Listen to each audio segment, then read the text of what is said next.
Welcome to The Ideas Machine, a podcast about turning ideas into action. I'm Helena Traill, a neurodivergent designer, painter, founder of New Studio, and relentless storyteller. I chat with creative thinkers about how they ideate, iterate, and implement their ideas.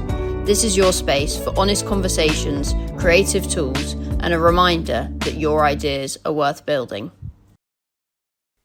So welcome to this episode where I'm very honoured to be hosting it with, chatting to Mansurah, who I met in Bristol at a creative brunch that I host. And that was a really nice introduction. And I think you have an amazing story that I'm really excited to talk about today, about Move, about your tech startup, and lots of things. I won't ruin it or spoil it. Yeah. But firstly, just to say that this podcast is split into 3 sections, all about ideas. So we first talk about ideation, which is where we come up with the ideas, iteration, which is kind of repeating them and messy mistakes and changing your business or what you might be working on, and then implementation, what tips or actionable insights might our guests have.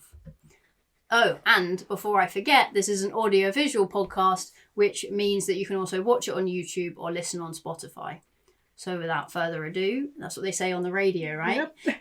Mansurah, would you like to introduce yourself? Yeah, thank you first of all for having me. I think this is incredible and it's such a beautiful space too. So my name is Mansurah, but as my daughter would say, and many people in my creative practice, you can call me the Mansu.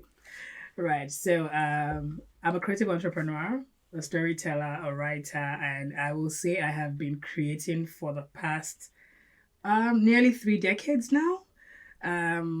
It's been an interesting journey, and I'm always eager, always excited to share that journey with people, for those who've been on the journey themselves, and of course for anyone who is looking to explore what creativity is. I was saying to myself this morning, I feel like creativity for me it's divided into 2 parts. So there is the inherent ability to create as a creative, natural instincts to do that, or the passion. But then there's also the commercial side of things now. And it's interesting to be going on that very divergent journey. So yeah, always happy to share what that story has been, what the journey has been, how far I've come, where I'm headed, and obviously where I am right now. Where have you come from then? Right, Tell us. I think the past couple of months is when I've been able to really put into words what the source of creativity or art has been for me, or as I'd say now, creative practice. I am a CSS survivor, which means that I've had a fair share of childhood trauma to deal with. And so it started I think I was about 8 years old when I didn't find the right way to express myself. So I had to tap into alternative forms of expressing myself. It felt like I was thrown into an ocean, and so it was, how am I surviving this? And so I would always write letters, write poetry, write rap songs. I loved to listen to music. I still love to listen to music. And so it was a way of, having the conversation, saying the things that I couldn't say out and putting it on paper. The other interesting bit, which I don't judge people for because I didn't say a lot and I still do, is I created an imaginary world. I have imaginary friends. At the time, I had imaginary boyfriends. So I had an imaginary audience as well, and I always, talk to myself and play with these imaginary people in that world. And I think what it does is it starts to ignite some level of creativity, because it's imagination, right? You're thinking things and you can create these worlds that don't necessarily exist. And then over the years, I've seen how this is interesting. We can actually bring one of these worlds to real life. And I would say that that's what creativity has been for me, and that journey is, there's an idea that's, ruminating in my head, and there is a possibility of this coming out to life, and then seeing me breathe life into that. So that's what the journey has been like. I have travailed and traversed in many, many ways, starting as a HR practitioner. So I studied sociology in my undergrad. I have no idea why I did that. But yeah, it was learning human interaction and how just we exist as social beings. And then after that, I went to study HR. I did my master's in HR. Again, I can't tell you why I did that, why that happened. It wasn't my choice, but I did. And then, it was 10 years of working in corporate. Not a great fan, but again, that's why I come back to saying that art is seemingly getting to that point for me now as a founder, as an entrepreneur, where you're bringing in that sort of corporate sauce into what you're doing, which is it's very interesting, juggling multiple balls at a time. So yeah, done about a decade plus doing that, HR practitioner, management consulting for small and medium scale businesses and government agencies as well in Nigeria largely, and then in the UK. And then after that, I found myself in the tech world, which has been the most fascinating experience for me. It was excruciating. I don't know how tech founders do it. I don't know why anybody goes into that, but it's incredible. And well, here we are. We survived. So that was interesting. I was saying to myself this morning as to how the first time I did anything commercial with art, so with creativity, was when I sort of journeyed into spoken words performance, spoken words poetry. That's the first time in my life that I actually got paid for doing anything art. So before now, for me, art was very personal. Like it's something you do and you keep it to yourself, and you engage with it, you embrace it, but you don't release it. And so the first time I did any form of release for my work was being a spoken word artist. So I did get paid to perform at a few places. And I was like, I'm not sure this is the way I want to go, It was interesting. I enjoyed it. Poetry is always going to be my fave. Poetry is something that really does move people. And then you'd find that even with the stories that I tell, because I do write film, you'd find that I'm very poetic with my storytelling. So I may not come out to 100% say these things as they are, but you'd find those poetic nuances in them. So that's the journey. Right now, after breathing for like a year, I couldn't do anything entrepreneurship anymore after that tech startup experience, which was again one of the most excruciating times of my life. Again, I don't know how anybody survives that, but we did. Here we are. I take like a 12-month break to just, breathe and just do nothing else. But of course, I don't know how not to do anything as a creative. There's always an idea that is there, like, oh no, I've been here for like 5 years, you pushed me back, so I want to come forward now.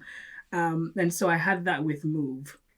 The love letter started in 2021. I was going through a very depressive state, and then hit rock bottom in 2022 with the tech startup. I keep referring to the tech startup as a really tough time. And so I started to write these love letters to myself as a creative. Interestingly, not as an entrepreneur, not as a tech entrepreneur at the time, but more as a creative. Like, there is a reason why you're a creative. Like, you create, you bring life. And so this thing can't knock you down. And so I started to write these love letters to myself. And then at some point, I found the strength to share the love letters on my WhatsApp stories.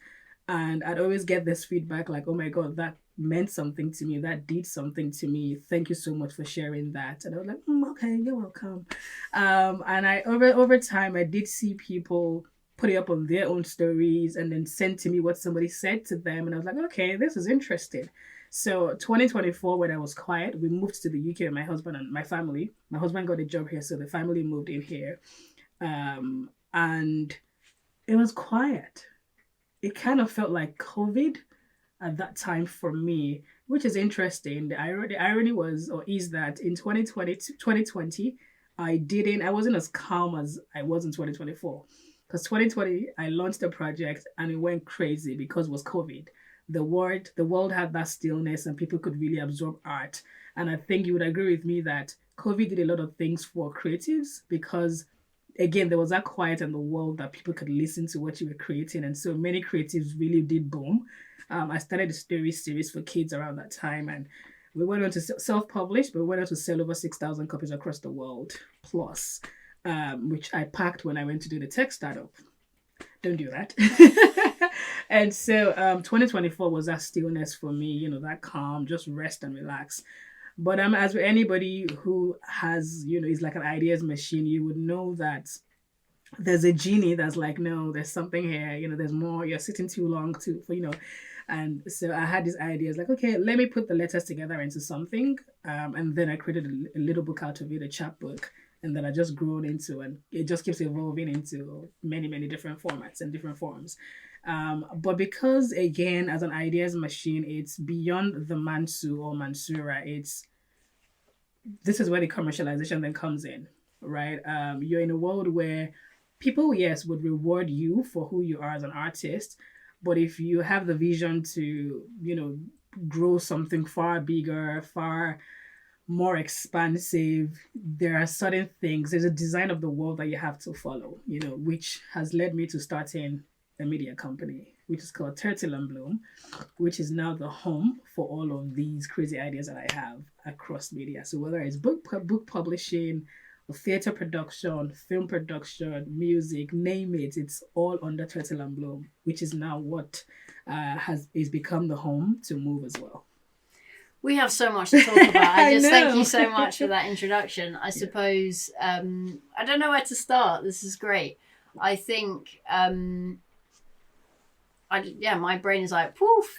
So firstly, obviously ideas and Move as an idea. I'd love to touch back on that and what it's doing today. But also you've touched a few times on the vehicle of an idea. You've spoken that you've done a tech startup, which is one vehicle.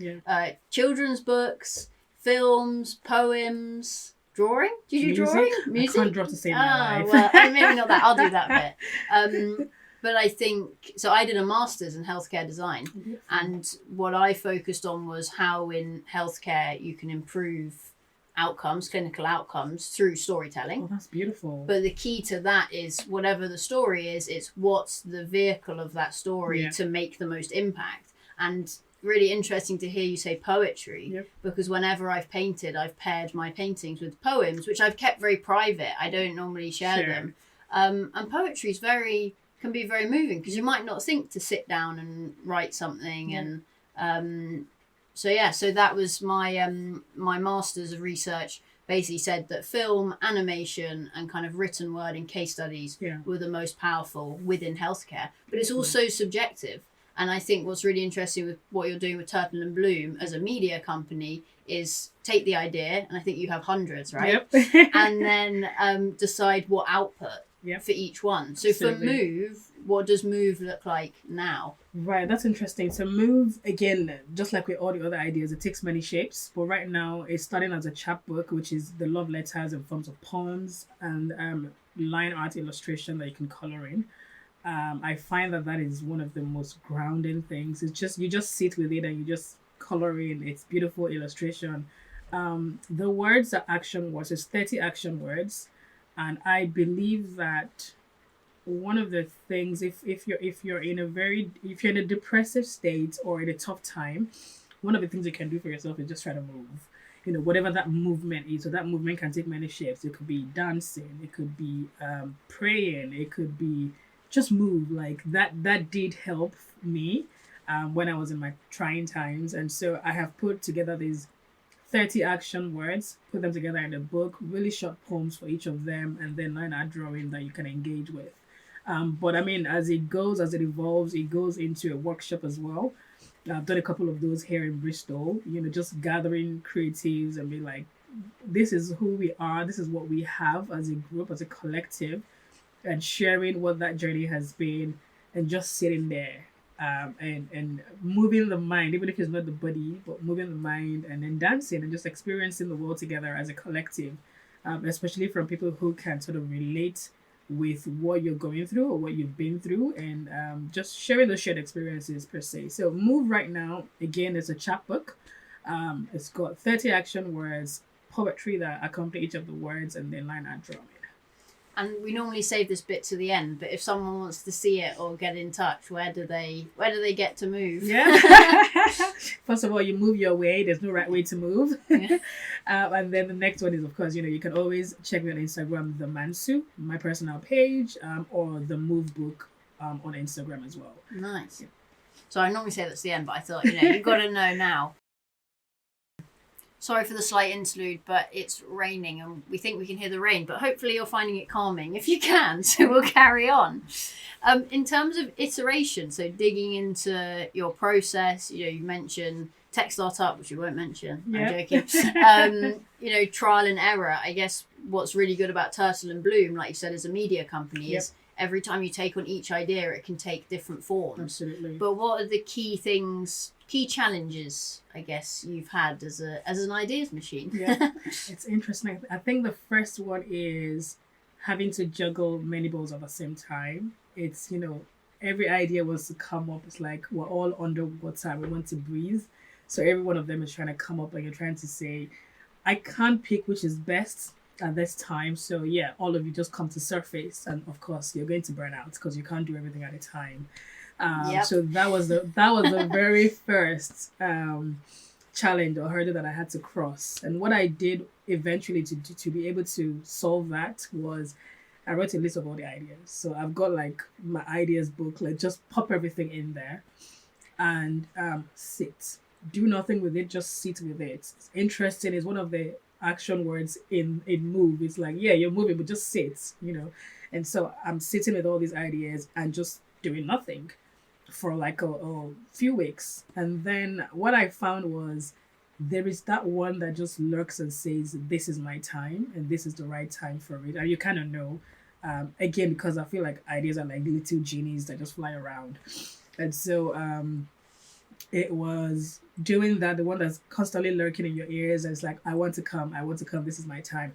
But also very importantly, which is where the commercialization side of things comes, is ideas can take forever to come to life. And it's knowing what your goal is. Right. So Turtle and Bloom has a project at the moment. It's a short animation, it's an animation short film. And if anyone has done animation before, it's incredibly time consuming. Right. So I wouldn't spend 10 years of Turtle and Bloom doing just that, trying to push that, when other things also have to happen. And so it is, this is me borrowing from the tech world now. What is the MVP? What's the quickest thing that can go to market? Because again, artists need to survive. Artists need to pay bills. We need to buy equipment. We need to pay for our own time. And so it is, what is the quickest thing that can go to market now? What's the simplest thing that you can try? And then just so you know, so an MVP is a minimum viable product. Yes.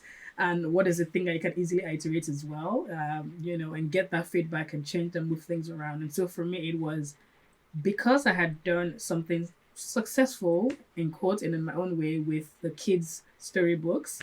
I was self-published and I did thousands of copies. And I've had people chase after me like, oh, we want to order. Like, I've paused it right now, darlings. I will come back to it, but right now, no. We did our last print run in 2024. Yeah. Which was about over 1,000 copies at the time as well. And so it is, for me, it was a confidence to believe that, okay, this was successful in its own way. I can use that success to build something else. And so books are always a go-to for me because I love books. I engage with books as if they were my friends. I absolutely love books. And I love that they are tactile. I can hold them. No shade to those who do audiobooks. They are still books. We're doing a podcast. So they are books nonetheless. But I like to hold things. I like to feel them. I like to flip through the pages. And so for me, it is lowest hanging fruits, most viable product right now. Limited resources as well. Resources can also go in terms of the time, the money that you have, the efforts that you want to put into that without you burning out. Because with creatives, sometimes you have these huge ideas. And if you start to, I think we come from a place of that humongous thing, right? And that's how we see it's the vision we always start with. But that vision has to be broken down into tiny bits that you can then start to take into tiny piecemeals. It's the piecemeals that sort of overwhelm creatives, which is the irony. It's not the big thing that overwhelms us because we're like, we know we're going to get this. I can see this happening. But it's those tiny steps that you have to take to put everything together. It's spending 3 years of your life doing a feature-length film. And it's like, oh my God, this is exhausting. And so for me, it is pick the most viable product and tally that with the resources that I have right now, which are my time, my effort, and of course, money. And then seeing what goes to market quickly. So for me, Move was that thing. It was already done. It's beautifying it with graphics. It's printing it. Not even doing print run beforehand. It's, opening up for pre-sales, testing that the market really wants this, and then going out with it. Otherwise, you're going to burn out. So yeah, I've spent the last 8 years or so working with founders and coming in as a creative director, brand person, looking at their digital output.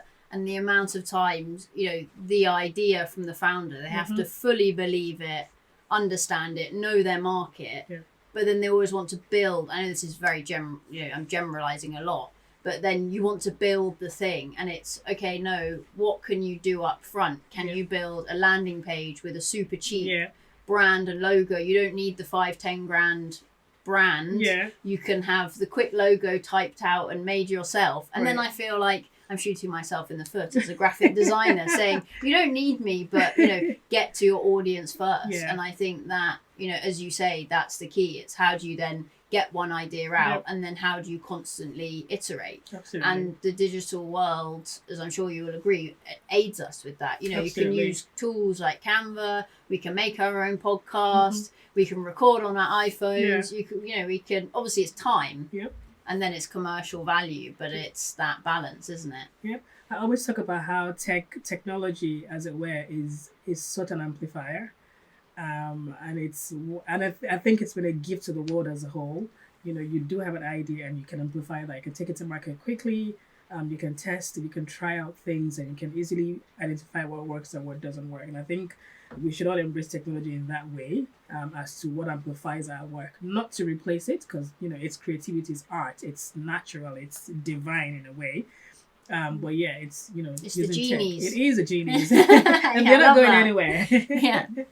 And so in terms of pivoting and iterating, with Move, can we know what's next? Are we allowed to know? Or this is just launched? It's super exciting. Yeah, it is. Before we even get into that, I always so again, from my approaching my creative practice now as a business, as against being a creative practice alone from many years before now, it is trying to put certain structures in place. And when people hear of structure sometimes as creatives, it's easy to feel overwhelmed, like, oh, what is the structure? What is HR and legal and stuff? But Turtle and Bloom in and of itself is built to be a creative IP studio, which means that we're trying to build in-house things that can stand by themselves for many, many years to come, and to take multiple formats. So IP is intellectual property, is what Marvel has become. So Marvel creates all these wonderful characters that generations can identify with. So Turtle and Bloom is trying to do that.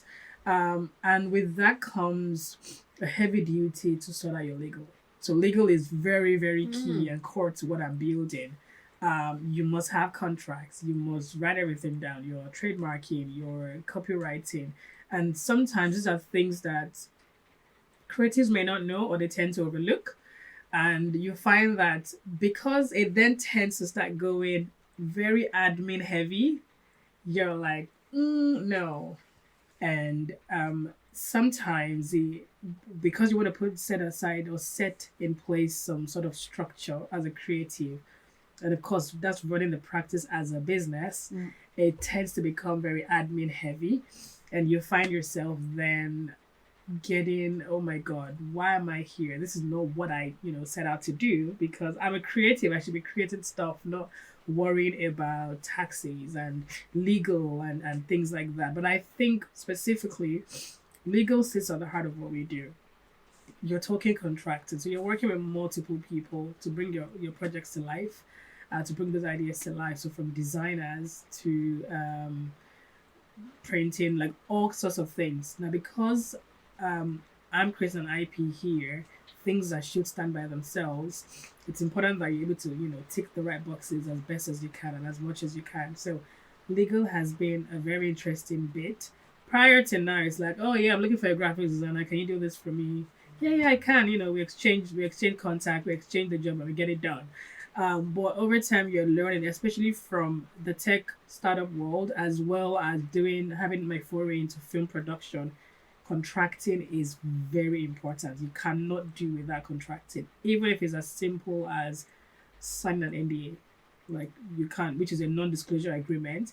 I've brought this idea to you. You're doing this as a service. We're signing something, and respecting the content of that contract. So, legal is one of the things that I've had to sit with.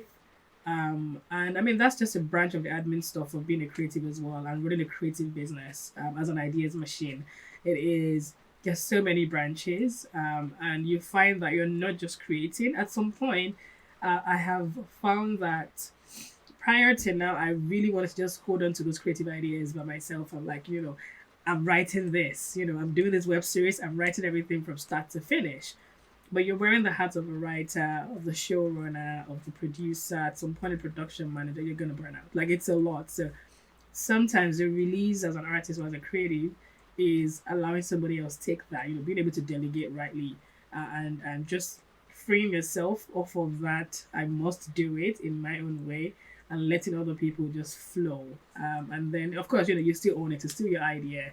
It's still your project. Nobody takes that away from you. But just knowing how to balance that is something that I've had to struggle with and then come to terms with eventually, because you can't do it all on your own, especially if you're building something that goes far beyond what you're doing, what you would have done by yourself. So with Move, for example, over time it started with just me, and it was so overwhelming because I was like, okay, where do I begin? Where am I headed? Love letters, okay, yeah, who cares about love letters? Poetry in a book, and it's not coming from a huge publishing house, a traditional publishing house. So what does that mean? And so it was coming to say the right word for it isn't that it's not a literary book, right? And so I had to get a marketing development specialist, an expert who came in, who done incredible work across Hollywood and of course in England. And they said, oh no, this is such a beautiful product. What you have is a gift book.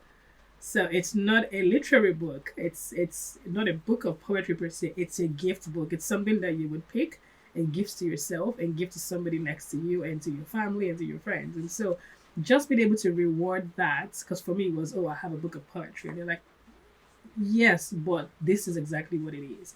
And I know as creatives, when you have an idea, it's so hard for you to let it go, to let somebody else take it and run with it. So you're like, no, that's like my baby. You can't take that baby from me, But I've learned that releasing and trusting that person that you release to, trusting their experience, their expertise, and just like what they bring, trusting that they have your interest at heart and the right interest as well, and they come with good intentions. It does help, especially when things are starting to get heavier and more and busier essentially, and just you find that the idea is growing beyond what you had imagined it to be. So it's very interesting things as creatives, and just going on the journey. But yeah, those are ways that I've sort of overcome certain challenges and not being afraid to change and pause and take a step back and let somebody else lead, in terms of iteration now. Yeah. It's in terms of the iteration, it's literally the name of the podcast, right? Which is amazing that you're using it. So I'm honoured, but it's the ideas as the genies and the excitement and the thing that's scary to put out in the world, and to have that, experience and understanding to do it and know that people want it. Yeah. A bit like, your MVP for Move was WhatsApp stories, and then it's grown from there. But then, like you said, it's the other half of the brain, which is the machine, which might include a team. It includes the HR, the legal, and that is, it's super hard. I'm almost doing, my career is almost flipped on, actually no, maybe similar actually, but having run a design business, which is a service-based business, but learning all that stuff the hard way by making mistakes, coming up with lots of ideas and not knowing how to run the machine, because I've never had a boss. Oh. And then, and then now as an artist, it's like, well, how do you make sure you don't squash that creativity, but commercially sell? It's, you've got to make a living. It's, so it's those two sides, isn't it? And in terms of tools, people or strategies, like what's your go-to? We're running the machine. Yeah, it's interesting. Number one thing that I do now, so before now as a creative, is like, I've got this idea, I'm doing it. Let's go for it. And what I have found along the way is you haven't planned enough, because there are things that you didn't plan for. Too excited. Oh my God. It kicks you in the behind. And so now the first thing I do, which is it's a strategy across every project we're doing with Turtle and Bloom, is what is it? Okay. Where is it headed? And what are those gaps in between? So the gap is who's filling the gaps, what are they filling, when is it due, what does it require, how much time does it take, how much effort, how much resources you need to put into that. And so if we don't have that full picture, that big picture, we're not going on with the project. Unless we're able to answer as many questions as possible, then I'm not doing it. I have 2 boards that I sort of stick up, and one is the big picture board and the light bulb board. That's a tongue twister. So the picture, the big picture board is basically all these ideas have come, right? And this is a strategy, this is a plan. These are all the questions. So there's a lot of questions on the big picture board. So we wanted to do move. What is move? Who is move created for? When does it go out? How does it go out? What are the, just all of those questions that help you to get to the vision. So what, and then the where, and then the hows are the in-betweens. And the in-betweens also have, what do you need? Who do you need? I need a graphics designer. I need a marketing expert to come and do this. And all of those in-betweens. So we will never move until we've answered as many questions as possible. Now, with the light bulb moment is where the ideas come, While you're doing move, you've thought of a short animation short film. Another 100 ideas. A web series has come to your mind, an art exhibition, and you're like, okay, yeah, it's light bulb, just pop it there. There's a time that the light bulb moves to the big picture board. But as much as you can, just come in, because when ideas come, I don't throw them away. I don't trash any ideas. So just pop it on your light bulb board, and then it would find its way to the big picture. But then at the big picture, let it ruminate. So I've learned, there's a book I was reading very recently, where the term the gentleman used was incubate your own ideas, like sit with them for a long time. Tech term, right? Exactly. Yeah, very tech term. You find that many times as artists, as creatives, when ideas come, I immediately want to come and tell you.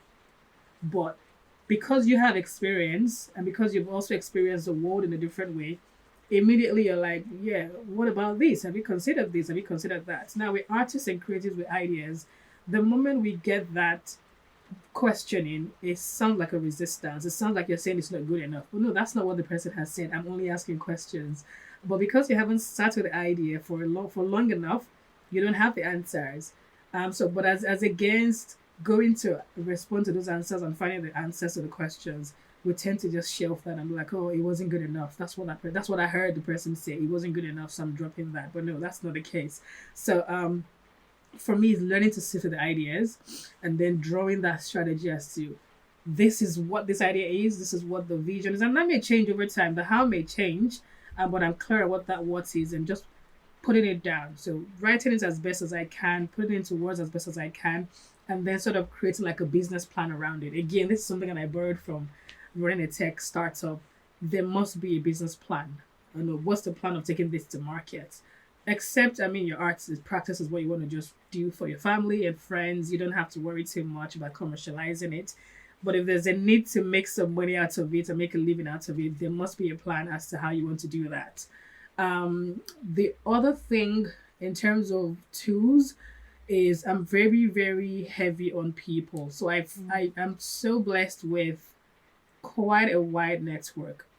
Also, if I go deep into my journey, my trajectory so far, I have met so many pockets of different people who have different resources at their disposal. So it's easy for me to tap into those networks and say, okay, I need this, I need that. So a lot of people find it overwhelming sometimes when you say, oh, I'm running a business, I don't have all the money, neither do I, but who has what you need, and it's being able to put it into words. So when I've done the big picture, I know that I need graphic design. I should be able to name that thing. And I know that I have you to come to for graphic design. Yeah, me. Cool me. So it's sometimes just being able to name what that thing is, and then identifying or attaching that to somebody that that has those skills. And people are, you have this lovely kimono that you didn't buy. Oh yeah, my kimono, if you're watching, was gifted to me in exchange for photography when I was younger. And the gift would always bring money to the table, obviously.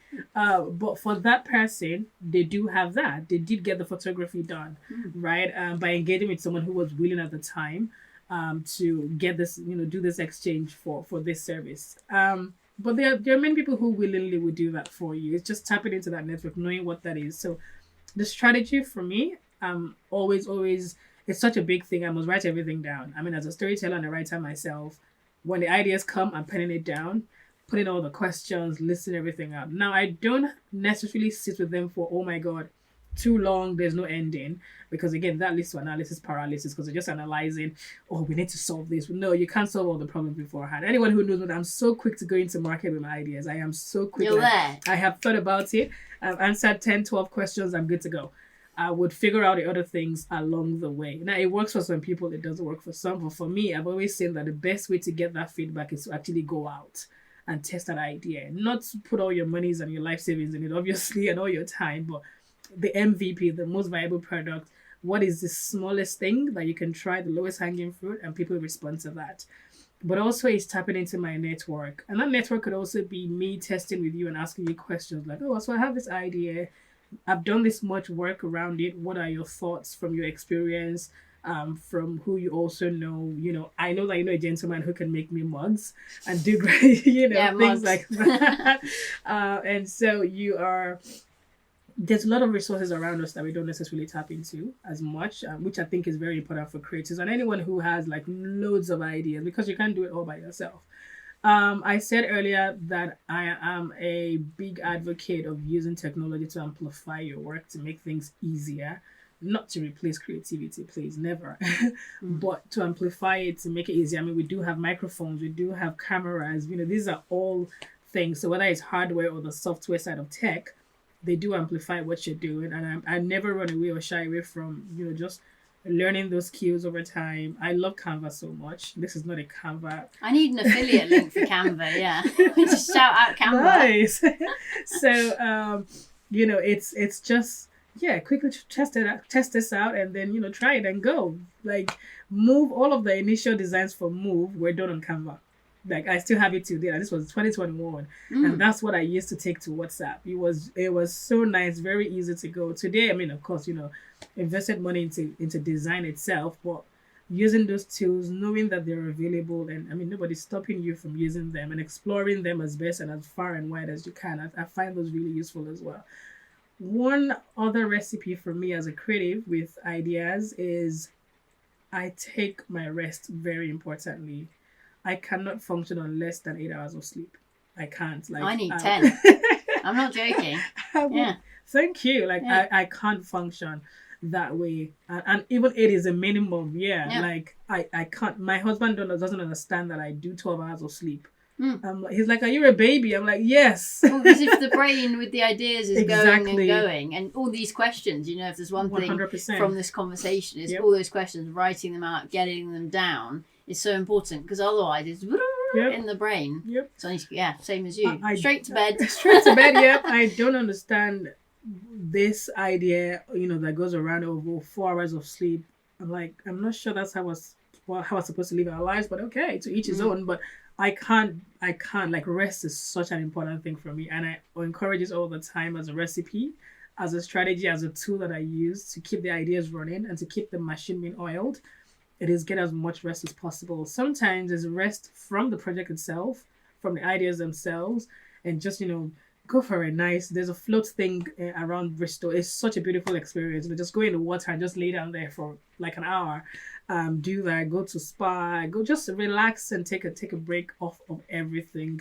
The more refreshed you feel, the better the ideas come, and then the different forms that it can also take. So those are the key things for me, I would say. I know there's a lot more, but there's loads. We'll do another one. You'll have to come back. More than happy to. Well, thank you so much. I think, sadly, we're going to wrap up there, but you will have to come again. Fascinated. How can people follow you? You've mentioned it already at the beginning, but go for it again on Instagram. Right, on Instagram, you can find me at the Mansu. That's THE_MANSU. And for the Move Book, it's at the Move Book, THEMOOVBOOK. Move. Love it. Is there any final words you'd like to have before I wrap it up? I would say that one interesting thing with your ideas, don't let them go to waste. Don't let them die. Continue. If anything, is the conviction in your ideas is what will continue to push you forward. So thank you so much. Turn the ideas into action. Yep. So thank you so much, the Mansu, for coming and joining us on the Ideas Machine. I think if you had a podcast, it'd be called the Ideas Planning Machine. And for anybody that would like to follow along, you can find us at theideasmachine.substack.com on Spotify or YouTube. And if you want to share your own ideas, then use the hashtag the Ideas Machine. Thank you to our producer Ruby, and we're off. Bye.